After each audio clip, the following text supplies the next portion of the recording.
Hello friends, welcome to my channel. నేను మీ Rama Vinay. Friends, ఈరోజు నేను పెసరపప్పు దోసకాయ కాంబినేషన్లో పప్పుచారు చేయబోతున్నా. మీరు కూడా ఒకసారి ట్రై చేయండి. ఇంట్లో ఉన్న వెజిటేబుల్స్ ఏమైనా వేసుకోవచ్చు. చాలా చాలా టేస్ట్గా ఉంటుంది. కందిపప్పు బదులు పెసరపప్పుతో ఒక్కసారి ట్రై చేయండి. చాలా టేస్ట్ ఉంటుంది. ఇలా మొత్తం వాటర్లో ఉడకబెట్టి పక్కన ఉంచుకోవాలి. పప్పును వెజిటేబుల్స్ ఉడికినాయి. ఇలా ఉడకబెట్టి పక్కన ఉంచుకున్నాక ఇందులో చింతపండు రసం, ఉప్పు వేసుకోవాలి. పచ్చిమిర్చి నేను అందులోనే వేసి ఉడికించిన. కారప్పొడి వేయకూడదు. మీకు ఇష్టం ఉంటే కనుక వేసుకోవచ్చు.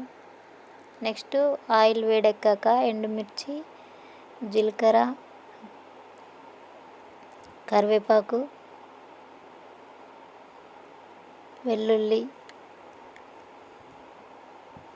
వేసుకోవాలి. పసుపు, ఒక స్పూన్ పసుపు వేసుకొని ఇలా ఒక్కసారి పోసుకోకుండా ఒక స్పూన్ పప్పుచారు పోసుకోవాలి. ఓకే అండి, కంప్లీట్ అయింది. మీరు కూడా ట్రై చేయండి. చాలా చాలా బాగుంటుంది. ఎవరికైనా నచ్చితే కనుక కామెంట్ చేయండి. చాలా సింపుల్గా కంప్లీట్ అయింది.